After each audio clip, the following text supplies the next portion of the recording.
guys, what's going on? It's your boy George Mackay back here at the MLW Rewind, and I'm with my PIC, the one and only Uncle Bobby B. What up, Bobby?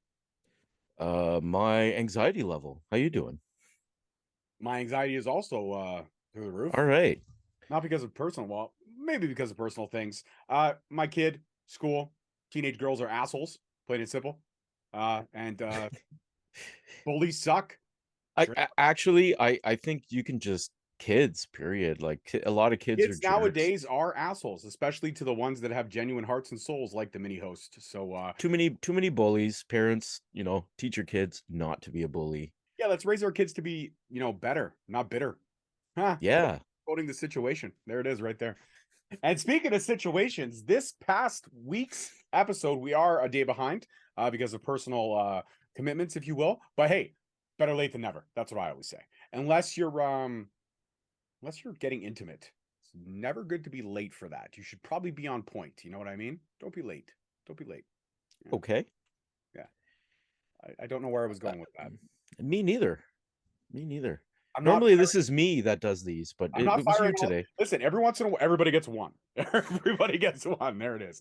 All right. So we start off with a recap of Alex Kane winning Battle Riot 5.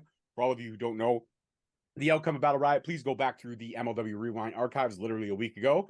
We talked everything Battle Riot because that was literally the entire episode, Battle Riot in a nutshell. It was great. Alex Kane setting records, all kind, entering in at number 1, finishing number 1. That's right. Alex Kane winning the entire thing. And this was a recap of everything. And what I enjoyed about this was right at the beginning, we could see that we talked about the production picking up. How about that sweet pyro at the beginning? I was like, yeah, they got some pyro MLW going. I liked it. I dug it. It was simple. It was sweet. It was slick. It was like circa 97 Goldberg, but without like the stuff firing in. But it was circa 97 Goldberg. It was classy. You know what I mean? When he used to inhale the smoke and then breathe it out. But he's supposed to be a superhero, yet he was encouraging kids back then to smoke. I mean, not really, but he was. Okay. Yeah, he would. He would exhale the smoke. Come on, whatever. Now kids are vaping. Kids are Encouraging vaping kids dragon. to kick people in the head. Kids are vaping, blood oranges, dragon's breath, all these weird flavors. I saw some kid the other day was walking with his buddy and he was like, "Hey man, have you tried my cocoa key lime pie?" And I was like, "What's happening here?" And his friend's like, "No, I haven't. But have you tried my butternut squash blackberry puree?" And I was like, "These are flavors? These are vape flavors, apparently." Butternut squash blackberry puree. Puree. Yeah, that was the flavor. I'm not sure I would dig that so much. I like butternut squash, but I don't know if butternut squash and blackberries would go in a puree form. But these were flavors. Cigarettes like a normal person. That's what I'm saying. All these vape flavors, they're not good. They're not good. Anyways, so following the pyro, Alex Kane, the new official number 1 contender, he could cash in anytime, anywhere. That's what you get for winning Battle Riot. He opens a show. He opens it with Boom IA. And everybody's talking. Everybody's loving life. And also, as they're talking, the announcers cut in with what we're going to see later tonight. They pretty much cut out Alex Kane's promo. It was great. SST versus the main event for the tag straps in our main event. And, in our under main event. And a Johnny Underground or Johnny Fusion, whatever he's going by these days. He switches his name with his show. As we know, he's taking on Jacob Fatu for the open weight strap, which is in our main event. That's pretty cool. And Court Bauer has a big announcement as well. And then we go back to the Boom IA Fight Club, and Alex Kane's getting out of the ring, and he's asking everyone in the audience, what's Boom IA for? The people. It's for the people. He went to literally all 4 corners of the venue to make sure it was for the people. And man, Boom IA, more importantly, Alex Kane, is so over right now in MLW. It's absolutely ridiculous. No matter who they put him up against, when the time comes when he cashes in and he goes for Hammerstone, that crowd is going to be fully Boom IA. I don't see it being 50-50. I see it being like 70-30 Boom IA. Well, it's next Alex month. Kane is so over, man. It's so over. It's already been booked. Yes, it has been booked. I was going to get to that a little bit later on, but you've kind of stonewalled it forward a little bit. Good. Asshole. All right, anyways, Boom IA is for the people. And it's prize fight time. That's right. Boom IA does not fight for free. Alex Kane has a bag full of money. We're not sure how much is in it, but it's probably a couple G's. And he hands the mic to Mr. Thomas. And he says, Mr. Thomas says, I don't care who you are. Jacob Fatu, that bitch Alex Hammerstone. Yeah, he emphasized on the word bitch quite a bit, actually. And what happened? Hammerstone's music hits. You do not call the MLW champion a bitch and not expect him to answer the call. So he pretty much came out. And as he came out, Mr. Thomas, before that, sorry, I apologize. Mr. Thomas feels that he's overlooked and underrated. And When Hammer comes out, the match is underway, not for the title, just a match of pride for the prize fight, of course. And at that point, Alex Kane joins on commentary, and Joe Dombrowski and Matt Striker, these two gems of commentary, deserve just so many accolades. It's unbelievable. Joe trying to be the hard press, hard news journalist, trying to get the answers, and Matt Striker just being typical Striker. Why are you asking these questions, Joe? Don't worry about when Kane is gonna pull the trigger, call his shot. Yeah, don't worry about what I'm gonna. They just got all over Joe, and he was left to the wolves, and it was absolutely great. And while that 3 minutes of commentary was going on, Mr. Thomas got handled. A nightmare pendulum for the 1, 2, 3, and Hammer wasn't 100%, as we know he's nursing that groin injury. But what did you think of the entire opening sequence, from the pyro to the nightmare pendulum, the whole 9 yards? I liked, so this was clearly like a little bit of Mr. Thomas's time, so to speak. Like, all right, Mr. Thomas doesn't get a whole lot of solo time, so he came out with Alex and he cut a quick little promo, which I liked because I felt it was more of a throwback promo, like very much 1980s. I'm gonna yell at you. I'm the biggest. I'm the toughest. I liked it. Very old you school. know, I agree. yeah, he's normally a little more like not so loud, so he just kind of came out blazing. I was like, oh, Mr. Thomas seems like. And here's the thing: when you're somebody who's not overly emotive, when you do hit those high emotions, it's like somebody who drops f-bombs all the time. When they say it, you don't, yeah, like you don't even, it doesn't even register. Whereas like somebody who doesn't, when they were like, oh, I'm fucking mad, you're like, whoa, like it's so it had more oomph to it because he's not normally like so screamy. So I just that kind of dawned on me, and I liked it. The match was more setting up for Kane and Hammerstone, which has been booked. So I enjoyed this opening sequence. It was a little bit of time for Mr. Thomas, even though he took the L. It was advancing a story, and at the same time, give Mr. Thomas a little bit of time in the ring with the champ. Not a lot of guys can say they went in against Hammerstone. Like, how many guys are getting world title, or not necessarily a world title shot, but how many guys are getting matches with Hammerstone lately? Like, he's the top guy at the company. Even if it was not a long match and you kind of got beat, you still got a match with the champ. Like, not too shabby. Absolutely not. And Hammer, for his spoils, gets that bag filled with money, which I was surprised that the Boomaier actually allowed that bag of money to leave their hands. I figured they would run off with it.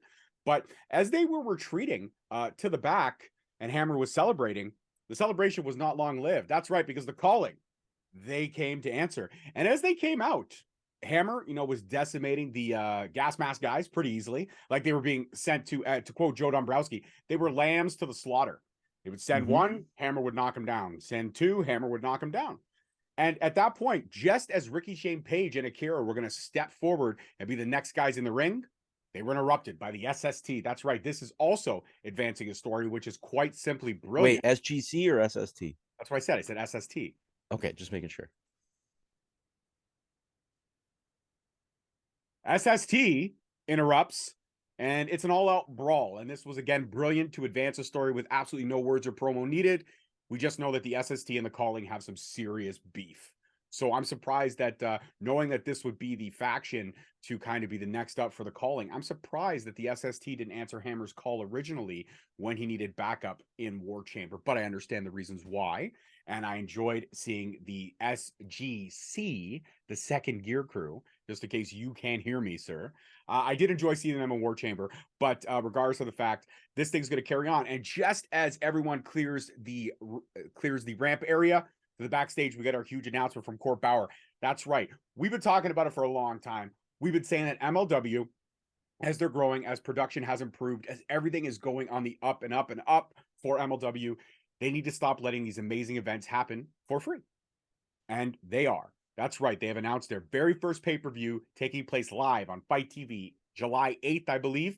Never say never. And the main event is Kane versus Hammer for the MLW Heavyweight Championship. That is why I was building for it later. The build was kind of squashed earlier on, but it is what it is. Rob, what did you think about the calling and the SST? I want to emphasize that again, just so you don't hear me. What did you think about that advancement in that story? And also Court Bauer's huge announcement of Never Say Never being available for pay-per-view purchase on Fight TV. Yeah, and we're gonna talk a little bit about the broadcast deal stuff later, but yeah, I'm excited. Like, to get on to Fight, it's like not just anybody can get on to Fight. You can't just be like, hey, put me on Fight. Like, you got to be at a certain level of production value and notoriety and stuff like that. So it's nice to see MLW on the Fight Plus app. I think some of their shows will be added on there just for free, just airing on Fight. So that'll be awesome. I got to double check the deal. I wasn't overly clear on it. I didn't get the schematics of the full deal, but I know it's beneficial for MLW in a huge way. It opens It's the product great. up to so many more eyes, and I believe the price point would be in and around your GCWs, your GSW when Global Syndicate was running. It's around that. Even when Impact does their like subsidiary pay-per-views, their smaller event pay-per-views, it's about $13-14.99, completely affordable. Less than a pizza, really, to order this, and it's going to be a great event. And I can't wait to see what they do with live crowd, live taping. Everything's going to be minute by minute.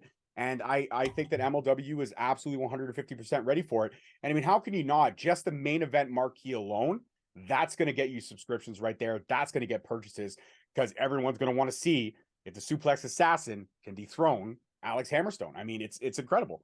I thought everything was great. And kudos to Court Bauer and team for the hustle is ever real. And if you stop hustling, you literally just fade away, especially in the wrestling world. So kudos to them for being amazing and getting this deal done. And now MLW is going to take its place rightfully in on Fight TV for those pay-per-view specials, which I can't wait. So never say never. Check it out, Fight TV, July 8th, and it's going to be incredible. Get your price point now. Get your prescriptions in now because it's going to be fire. Okay. All right, and now we get a recap of the ever-budding rivalry between Sam Adonis and Mance Warner. That's right, this rivalry started pretty much at Battle Riot where they co-eliminated each other. And Mance Warner cuts a promo. And this was just epically great. Some quotables from the ever-quotable Mance Warner. I wake up, I drank 2 light beer. I come out here, I'm working on the farm. I'm working with my chickens, I'm working with my pigs, I'm working with my raccoon, which surprised me a little bit that there would be a raccoon on a farm. But hey, every farm deserves something.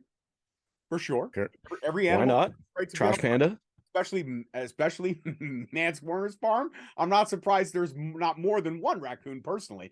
And he's pretty much saying that Sam Adonis is not on his level, but doing it in only the way that Mance Warner can. Rob, what's your thoughts on this budding rivalry and Mance Warner's pretty much calling shot promo, if you will? Excuse me. I mean, I always love a Mance Warner promo. I beg your pardon. He's Mance, I feel like he's one of those guys, he really doesn't have to think too hard for his promos. He's just like kind of himself. He just goes out there and does his thing. And they're always kind of funny. They fit his character, you know what I mean? He's not overly like he's serious, but he's not. Like he's a very light-hearted brawler kind of thing. So I enjoyed it. I'm looking forward to this rivalry. These two guys can both go. Like good names to have in the league, I should say. To like the bigger names that they got going right now. I'm looking forward to seeing how this rivalry unfolds. Absolutely. And breaking news from the Straight Talk side of things, Sam Adonis will be coming to the show at the end of May. That's right. Your boy got sit down for a candid 20 minutes. We talked a lot about AAA. We talked a lot about MLW and Sam Adonis's plans for his career moving forward. So you don't want to miss that. It drops the last Wednesday in May on the Straight Talk YouTube page. So hit that subscribe button because you're not going to want to miss that. Now, next match of the card is our under main event. It is literally main event. That's right. Jay Lion, Midas Black taking on SST. Now, your boy was at Demand Lucha, which is a local promotion here in Toronto, Ontario, Canada, literally a week ago. And he got to see the main event in action. And man, are they incredible. They do not hold back. They are entertaining as hell. And making their official MLW debut. They were in Battle Riot, but making their official tag team debut together as a unit. This past episode was incredible. Midas Black came out doing his, circus ring announcer. Master of ceremony thing. Master of ceremony. Thank you. He was incredible. Ringmaster. They call him a ringmaster, don't they? Isn't that what they call him? Yeah, I thought that was Steve Austin. No, whatever. I'm talking about in a circus, not in the. Yeah, okay. Anyways, he comes out with Jay Lion. They also come out with a hula hoop, which is their ring of fire, and they're taking on the SST for the straps. Now, surprisingly, while SST was kind of making their saunter around the ring and their pose right at the hard cam, Midas Black put up the Ring of Fire, and that always gives Jay Lyon the green light for an absolute sweet drop kick on Lansawani, and then the Ring of Fire on Juicy, and pretty much took Juicy out for the first few minutes of this match. Lance was pretty much by himself, but it was great. Main event were in control early. I loved the energy. I loved the chemistry that these two had. They are a stellar tag team, and they were incredible to watch at Demand Lucha, and they were incredible to see on MLW. And if these are the kind of additions that Core Power is going to be making to a sorely needed tag team division, I'm very excited about this. They took SST to the brink before Juicy got in, and Juicy did a couple of spectacular things. Like a crossbody. Double crossbody on both of them, knocking into the ground. And then the Polynesian Plunge, aka the Frog Splash from Lansawani for the win, and SST retain in an otherwise very entertaining match and a very good debut for the main event. So shout out to Midas Black, Jay Lyon. You guys got a bright future, and to see you guys in MLW in a division where we really need some tag teams, I'm excited for this. Rob, what did you think of main event versus SST and everything that happened in this match? Like you said, the tag team division's a little thin right now. I could tell just by the way the match went that this is not going to be a one-off with these guys, because they got a lot of shit in. They were hitting all their signature moves. So clearly this is Court kind of feeling them out. Like, let's see how the crowd reacts to them. Let's see how they work. I thought they looked great. Like you said, I loved the energy, the tandem moves that they were doing. They're like a lucha FTR. You know what I mean? A lot of interesting stuff, unique stuff, which is, I always like to see people innovate. So yeah, if they're going to be a hopefully more regular addition to the tag team division, I'm all for that.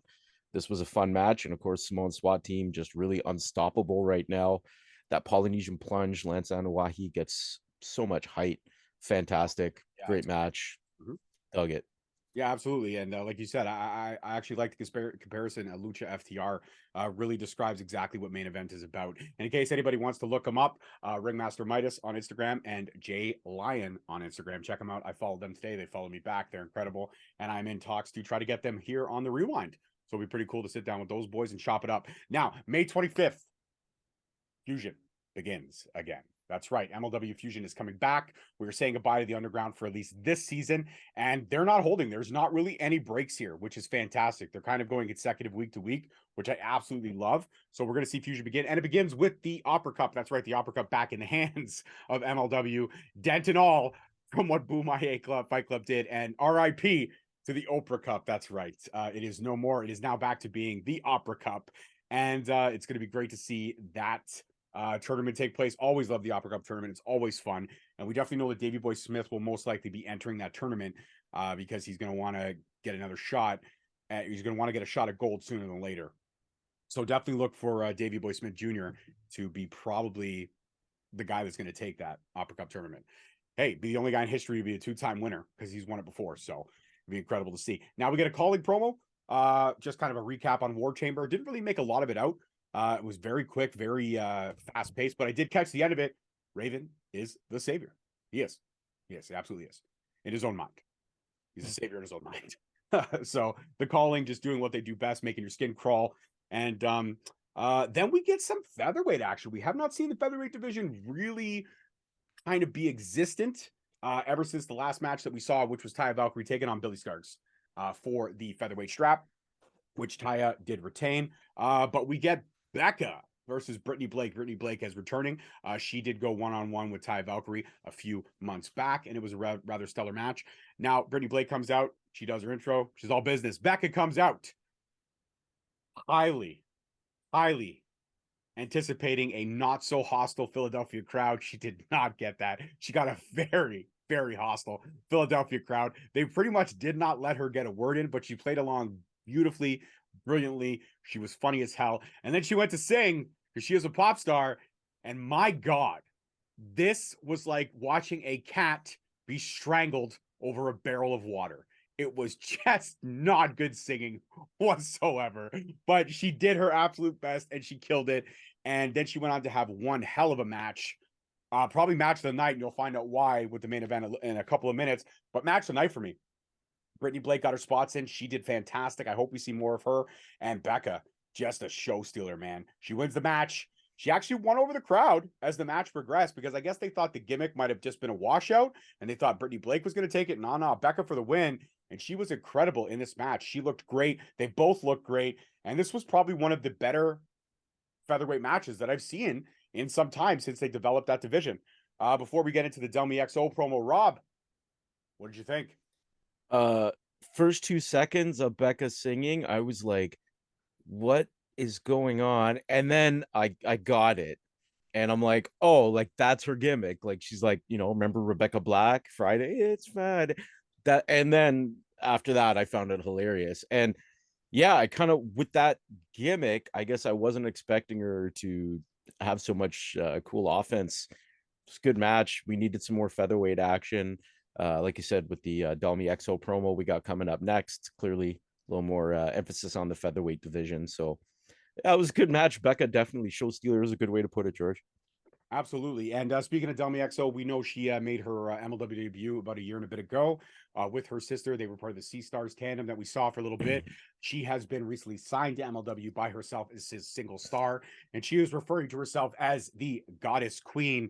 Well, if you're a Goddess Queen, you got to have a title, and she wants Taya Valkyrie's title. She has made her intentions very clear. Taya Valkyrie tried to squash this match a while ago, but there's no outrunning your destiny, and Taya Valkyrie versus Delmi XO will happen. Most likely at Never Say Never, or maybe before, probably pre-taped. I'm not sure. I haven't looked into it any further. But regardless of the fact, Delmi XO, the way they're building her, she's going to be your second featherweight champion for sure.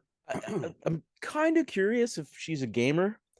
Because like the God Queen thing is straight out of Borderlands 3, like the main villain, Tyrene Well, Calypso. you know what? I can answer that question for you. She is. If you go back through the Straight Talk Wrestling archives, myself and the mini host did sit down with Delmi about a year ago. We had a great conversation. We did talk gaming, and yes, she is very much a big gamer. I don't know if the Goddess Queen comes exactly from Borderlands, but she definitely is a gamer. I got a feeling she lifted that. And good for her. That's a good moniker, the God Queen. I like it. Absolutely, and she fits perfectly. She's tough. She's strong. She's easy on the eyes. She's got the makings of a champion, and I think Ty Valkyrie, her time as champion is a running out. In the words of Karrion Kross, TikTok. No? All right. Anyways, moving on. During the break, we get another brawl backstage. A lot of brawls today, man. FBI and SST, they're going at each other. Obvious reasons. We know that they are probably going to be SST's next opponent. Rob and I are very high on Rafe. And Little Guido's Little Guido. How can you not love Little Guido? He's great. He's awesome. And now we get to our main event. That's right. Johnny Underground taking on Jacob Fatu for the open weight strap. And he wants to get gold just like his cousins, man. The SST's got to be dripping in all the gold.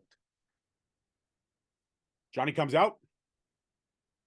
He's waiting patiently. Or sorry, my apologies. Jacob is on his way out because he is the challenger. He gets out. He's doing his entrance. And what happens? Ricky Shane Page, the fucking calling. They hit him with a chair. They beat him down. And we never get this match. At least not this week. I was wondering because the clock was running out and it was about 4 minutes left. And I'm like, there's no way, unless they're going to make Jacob squash Johnny, there's no fucking way. And there's no way. Could you imagine? Sorry, go ahead. Yeah, but there's just no way I could see John Morrison is a legend in this business. There's no, I mean, I know he doesn't mind dropping the strap when it's best for business, but I don't see him letting Jacob Fatu squash him in like 2 seconds. That's why I was really confused. But then the ending made all kinds of sense. The calling is going to do everything they can to derail SST in any chance they possibly can. So taking out Jacob Fatu and beating him down was pretty much the only way the story was going to go. And like to break kayfabe here. Could you imagine being like the guys in the calling at the tapings, and they'd be like, "Okay, Court, we're gonna go grab a bite to eat. No, sorry, we're filming this. I need you to jump this guy on the entrance. All right, film that. Right, Court, we're gonna go grab a bite. No, we're filming another. You guys got to jump this guy at the end of the match.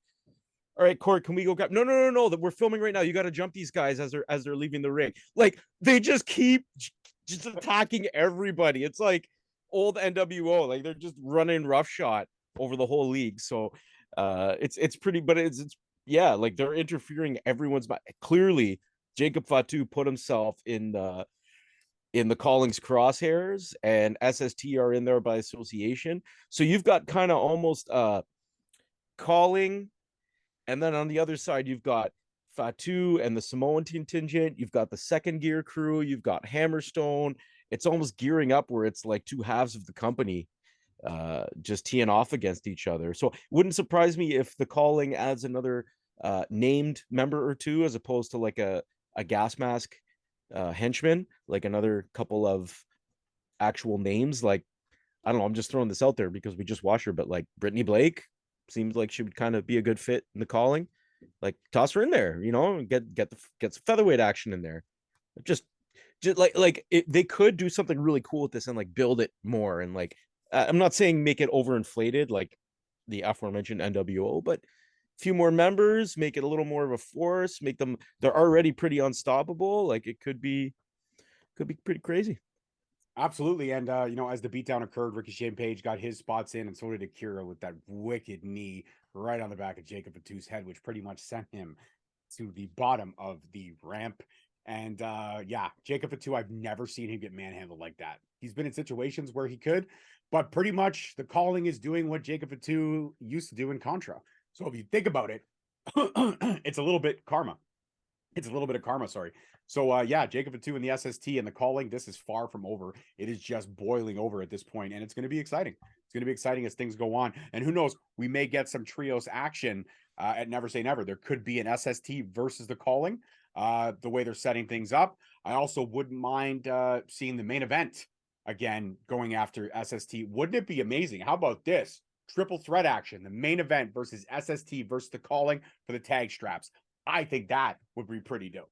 My honest opinion. Make it a 4-way and throw FBI in there too. Absolutely. I'm down with that. I think that's incredible. Right there. Court Bauer. We know you watch. We booked it. There you go. Boom. Undercard main event. Never say never. July 8th. Give us credit. Actually, just let us watch. All right, guys. That's it for this rewind. I'm your host, your boy George McKay. All links to all the socials are below. Uncle Bobby B only has one. It's the real Uncle Bobby B on Instagram. Don't try to get to him on Facebook. I'm friends with him on Facebook. He barely fucking talks to me on there. It is what it is. Because you call me every day. What I got to talk to on Facebook for? It's true. I make more of an effort in our friendship. That's 100% right. All right, guys. Peace, love, and wrestling. Peace, love, and wrestling. We'll see you next week. Adios.